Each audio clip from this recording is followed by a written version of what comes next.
Hello and welcome to episode 157 of the Money to the Masses podcast with your resident expert, as always, Damien Fay, and me, Andy Leaks. Damien, welcome back. How are we doing?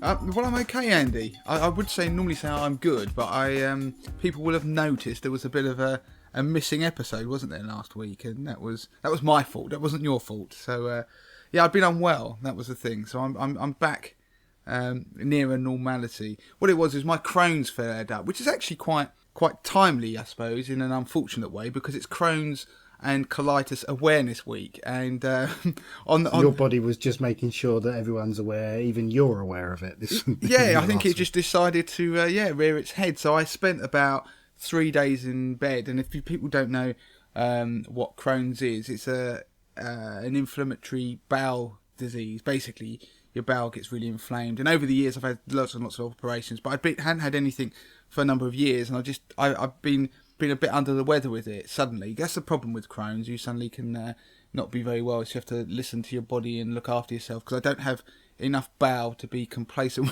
with anymore. So apologies for that. I was laid up, and we were going to try and do it, but I thought I'd best not. So, on a good note, Crohn's and Colitis Awareness Week. So I raised awareness by my lack of being here. So I'm feeling better anyway this week. But it was a positive. Well, I like to think of all the silver linings of these things. Do you remember I ever spoke about a guy called the Coupon Kid on this podcast?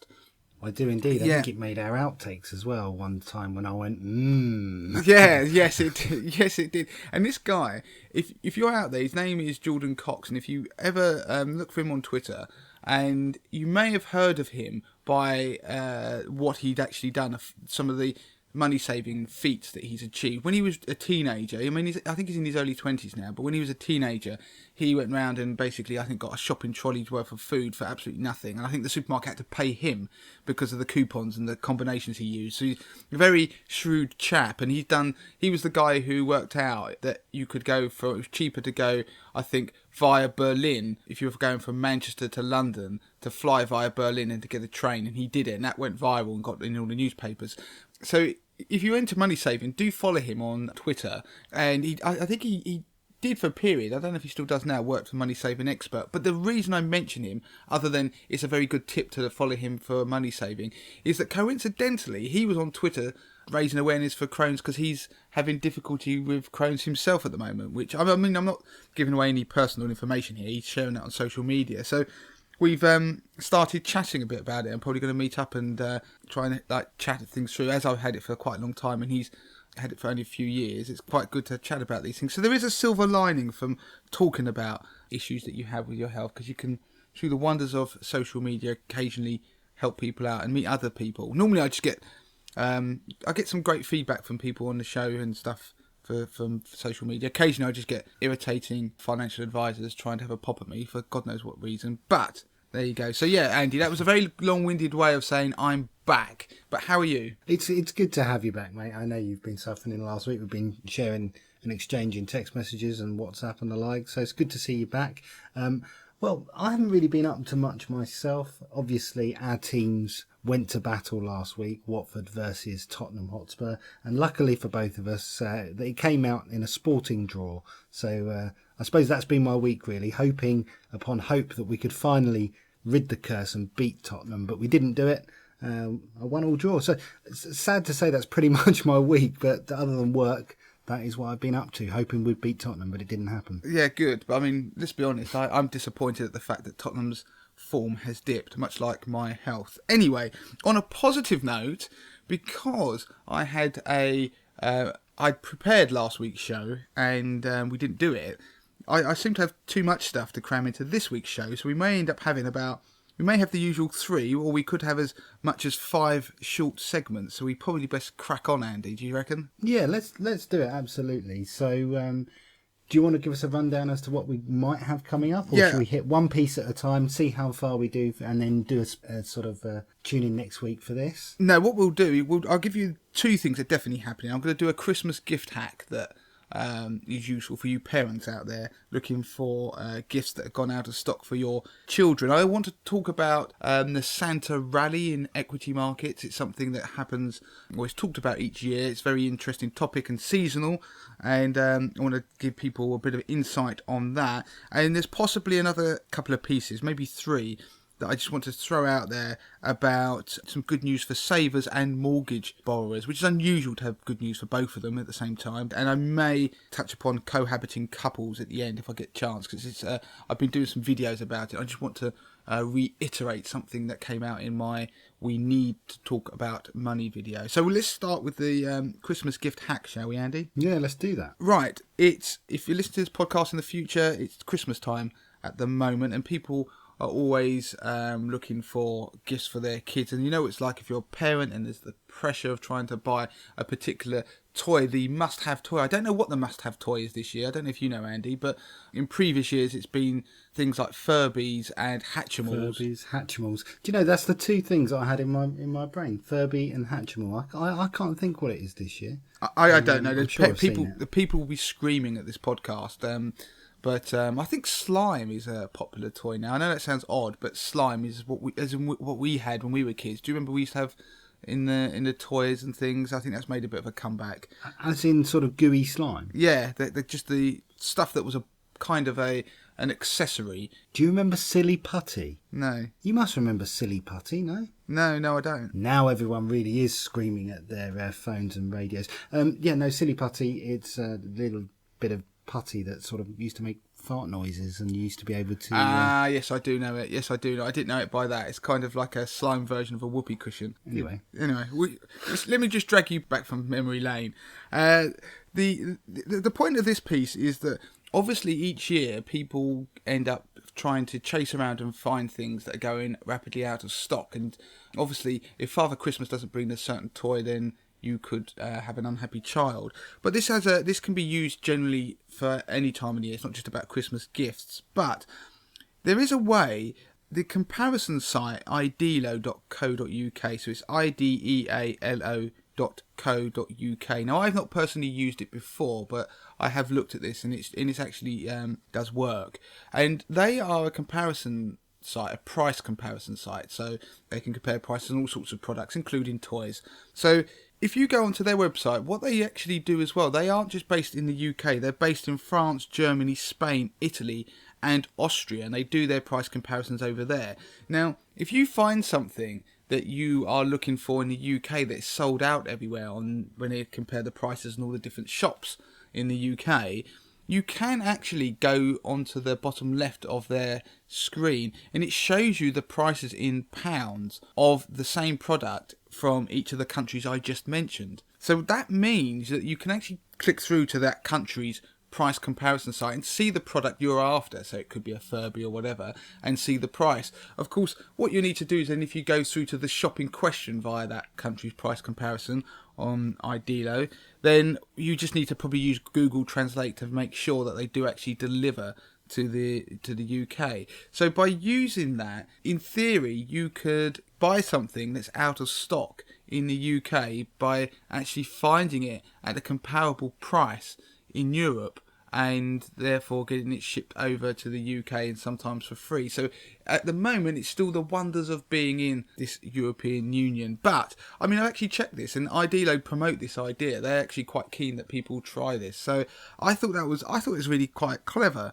And obviously, you can use it any time of the year. If it's something you're very keen on getting, then you could potentially shop abroad. So there you go. There's a quick Christmas tip for people. Brilliant. I'm on it right now. In fact, I should probably get off it because we need to move on to the next piece. Are we going to do something about the Santa Rally? Yeah, Santa Rally. Do you remember I think a few years ago, I may have talked about the Santa Rally on the podcast. We talk about trends. You know, sell in May and go away is one of the investment axioms, which is axioms? Maxim is the word, isn't it? Anyway, it's one of the phrases that's trotted out to try and describe an unfolding and recurring trend in investment markets. And the Santa Rally is one of such event that occurs towards Christmas. And the premise is that the equity markets tend to pick up either through the month of December, so you end up being having a strong month, or it's sometimes used to refer to the period between Christmas and just into the new year. And so that Santa comes along and there's a rally as in the markets go up. And why would that actually even occur if it's possible? Then the theories are that it could happen. Obviously, by me giving you this theory, it does happen. I'm going to come on to that. But one of the reasons why people think it could occur is because people lock into their profits for the year. So if you've been trading all year, then you are trying to sort of cap off your profits or indeed your losses and then reinvest your money in the new year. If you look at the stats about this, and I did this for 80/20 Investor members. This is where I've taken a slight piece of this research. So if you're interested in investing in funds and learning more about investment markets, then do check out the 80/20 Investor service that I run. And I do a whole piece on this that goes into a lot of detail about the Santa rally and whether you can predict it, what the potential triggers to look out for, and how you can judge the size if one occurs. So I'm not going to deal with that. That's going to be for 80/20 Investor members. But what I am going to tell people is that when you look at the odds in the UK, the chances of December being a good month are quite high. In fact, in the stock market, December is the best month of the year. On average, if you go back 30 years and take all the averages for each month, December is the best month of the year to invest in the stock market. And the chances of December being a strong month, a positive month, is somewhere between 70 and 80% chance. So that's more than 1 in 2. Obviously, you've got 1 in 2 chance of it being positive or negative. In the US, it's about just over 70. In the UK, funnily enough, we've got it's about just over 80%. So looking at the data in the last 20 to 30 years. So it does exist. It does occur. You can't necessarily guarantee it will arrive, but there are, when I did the piece of research, there are some interesting trends that have been happening recently. So if you want to find out more, then go and get a free trial and read that. But one of the things I wanted to talk about, which is particularly relevant this year and interesting, is that we've had a very strong year in stock markets, haven't we? The stock markets have flown, and we're at high. Like, had a year that no one would have predicted when Donald Trump came into power. People were thinking the world was going to end, and we've had stock markets into sort of some places in up 20%. And so when we look at that, you think, well, does that mean, therefore, we're on the back of this stellar run in equity markets? Does that make the likelihood of a Santa rally, a strong December, does it make it less likely because you think it would? Well, this is something that if listeners can take away.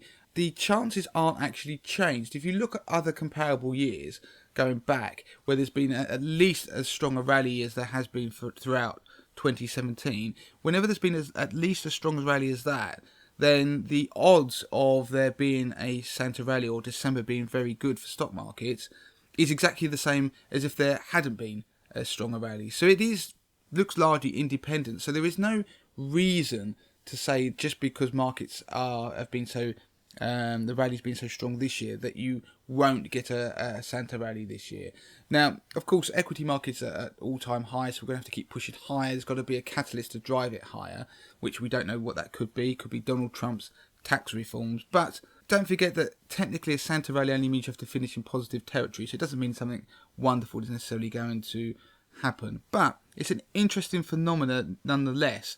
And given that there's lots of these ideas out there, and most of them, when you look at them and delve into the finer detail, then they don't actually exist. But the Santa rally is definitely one that has some basis on fact. Good stuff. Well, we absolutely whizzed through those last couple of pieces. So you know what, Damien, we might even get through the 5 that we hoped to. What have we got next? Well, that's what I was trying to do, to whiz through them.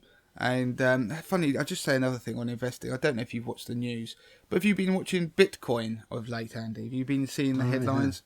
Yeah. I mean, I think you'd have to be in a cave, to be honest, to not hear about Bitcoin now. Yeah, I have, but I can't help sort of being slightly depressed that I never got involved early on. I suppose that's what everyone's thinking at the moment. And well, I mean, I laugh at it.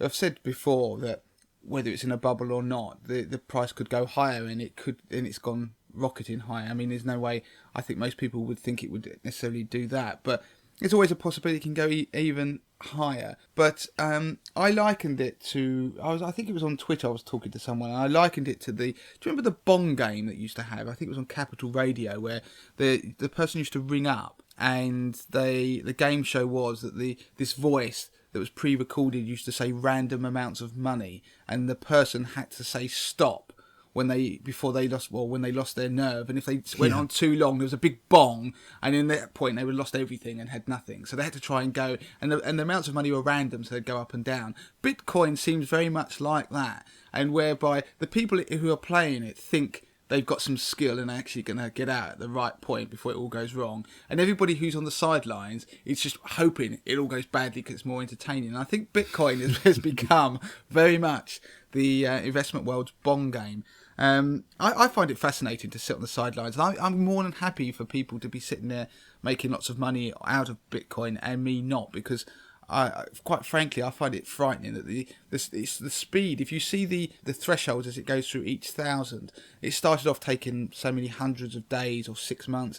It's now they're happening in the rate of minutes, and I read a piece the other day that said it went up 5% in under an hour, which is just incredible, isn't it? I mean, to get those kind of gains normally, you'd be looking at but then it also equally went down 30% in sort of minutes, and it does that, and it's going up and down. It just, if you take an investment market like an equity market and you see how the ups and downs happen over time, if you just condense that to happening in like, it feels like days and minutes, that's what you're really dealing with, and that's why it scares the hell out of me. And I think anybody getting involved, good for you if you do, but it wouldn't be something that I would personally do. But I find it fascinating, and anybody who makes money on it is great. But I'm sure it's more down to fortuitous timing rather than genius or skill. I might be doing them a disservice, but I don't think I am. Anyway, that was an aside. That was kind of a random potential sixth point.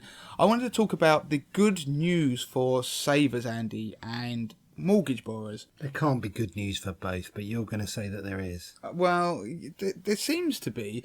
This week, National Savings and Investments, NS&I, which is the effectively a government-backed entity that produces savings products. So the premium bonds are produced by them and run by them. So it's the government's mechanism to try and encourage savings.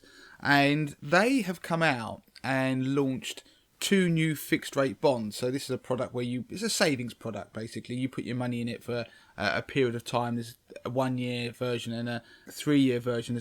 They're growth bonds. And there are income bonds which pay out a regular income as well. But they've launched particularly these growth bonds, and they pay for a year 1.5%, and for 3 years if you lock your money away you get 2.2%.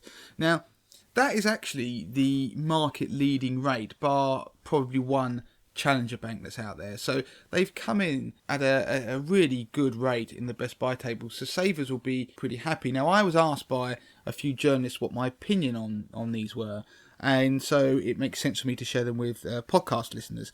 Now the positive about them is if you're a saver and you're trying to get the best rates, all the best buy tables out there, you're going to have to go and say you've got quite a bit of money. The sort of people who will have large sums of money because maybe they're retired and they haven't got it in a pension, they've got it in the bank, and they may be trying to put their money in lots of different accounts to get the best rates. But of course they're trying to diversify the banks that they use, so they're covered under the Financial Services Compensation Scheme, because you remember you're only covered up to £85,000 for a single account or £170,000 for a joint account if they were to go bust under the Financial Services Compensation Scheme. So people would take a large sum, let's say they had 150,000, maybe 200,000, and they would put it with different banks. And obviously this financial compensation scheme works on banking licenses. So people like First Direct and HSBC, which share a banking license, you only get one £85,000 limit. So there's a lot of jiggery pokery going on. You're having to sort of use banks you probably not really comfortable with, or using a number of them if you had a large amount of savings, which therefore got you a much lower rate because you'd have to go further and further down the best buy table. So for savers, because the NS&I products are 100% backed by the government, then basically you're always going to be safe. Your money's going to be okay. You don't have to worry about the £85,000 limit.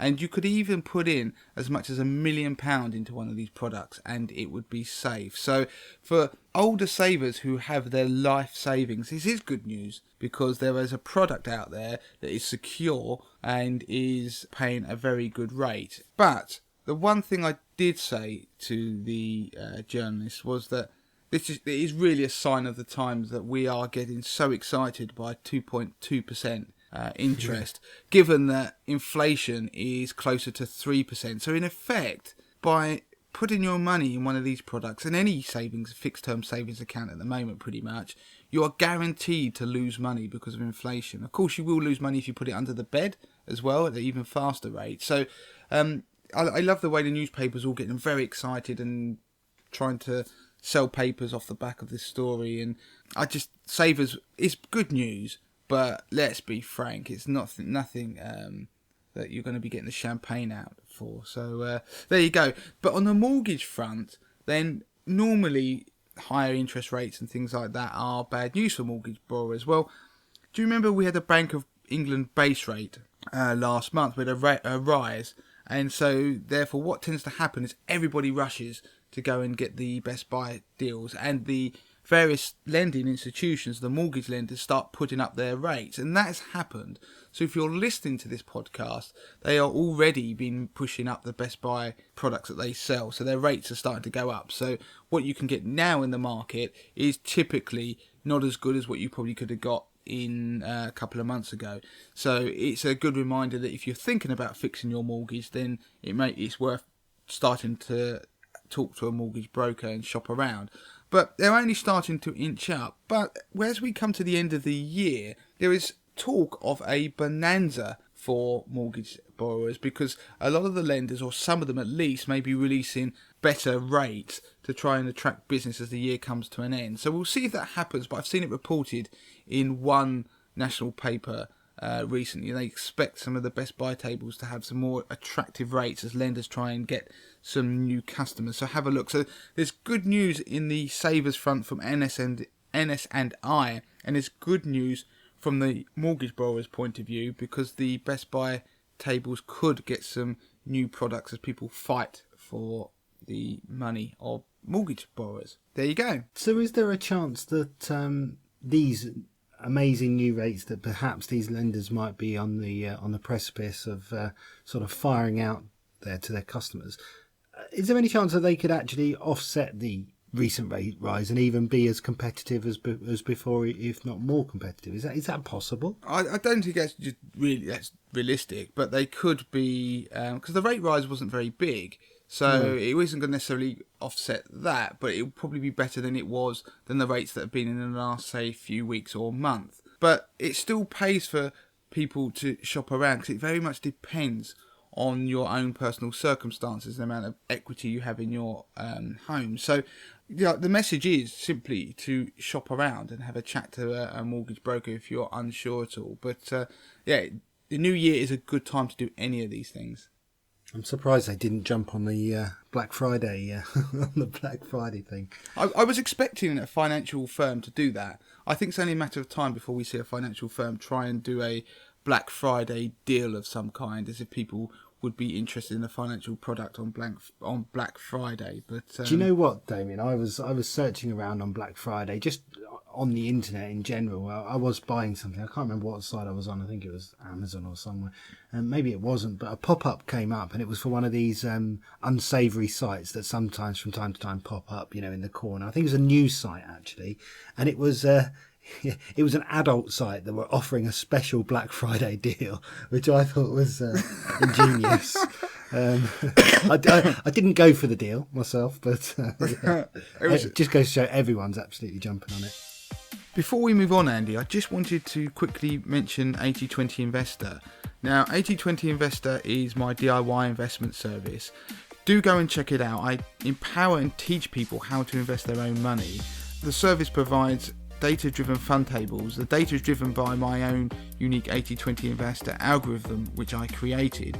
You also get stop-loss alerts, you get research articles and insight, you get market commentaries, monthly commentaries, and DIY investment lessons, but you also get access to my £50,000 portfolio, which is a portfolio of my own money, which I run live on the site for members to see, and it shows people how I use the service to maximise my returns, and in the first 2 years of doing so, I turned £50,000 into £59,500, which is a 19% return, beating investment managers, professional fund managers, financial advisors, investment banks, passive trackers in the market. So everybody can have a free 30-day trial of 80/20 Investor, and you can claim that by going to moneytothemasses.com and going and clicking on the 80/20 Investor hyperlink at the top of the page. So go and try the service, let me know what you think of it, and I know from the feedback that you're going to love it. But for now, on with the show. What have we got next? The last piece is one that are for cohabiting couples, actually, and I think it's something to worth bringing to people's attention. Now, cohabiting means that you live with somebody but you're not married. So there's about 2.3 million cohabiting couples in England, and the problem is that cohabiting couples don't actually have any legal rights when the relationship breaks down when it comes to how assets are split up. So, if you're married and you decide to break up and you get divorced, well, there's a set process of what will happen. For example, you have to apply through the courts to get divorced, and then there is a procedure that has to be followed to divide up your assets. So effectively you are entitled to half of your partner's assets. I mean, that's then decided when you go through your divorce proceedings. But with cohabiting Go on, Damien. Yeah, I know. With cohabiting couples, there is no such rules in place or protections in England. In Scotland, there are some slightly different rules, but in England, there aren't at the moment. So what could happen, and people may be shocked at this, but you could, in theory, have a situation where a couple have been together for 30 years. They could have had children. They could have lived in a house and everything. But if they were then to split up and they never got married, then the one partner, let's just say for convenience, it was the female because she'd given up her career. And don't have a go at me for being sexist. I'm just doing it for the example. To make it easier, but you could have made it easier on yourself and gone the other way, Damien. I could have done, but that would have been very contrived. But I'm just thinking of it because it was the example that I saw in the newspapers where there was somebody this happened to, and it was a lady, and I felt so sorry for her. But they broke up, and what happened to this poor lady is that she had nothing. She had no entitlement to the house they lived in, any upkeep or maintenance. Of course, if you're a parent and you split up, then there are you have maintenance obligations for your children, but there isn't any obligation for you to look after your partner and vice versa, and therefore you can actually be left with nothing. So I really just wanted to bring it to the attention of people, because if you are cohabiting, then you may want to make sure you think about that. Of course, you could get married. I'm not telling anyone just to get married for the sake of it, but it would protect you. The other thing is that you can actually get a cohabitation agreement, which is an agreement where you go to a solicitor and set out who owns what before you move in together or whatever it is. And good luck getting that through with your future spouse. Yeah, well, if you want to be looked after, you might have to. But you could get it through.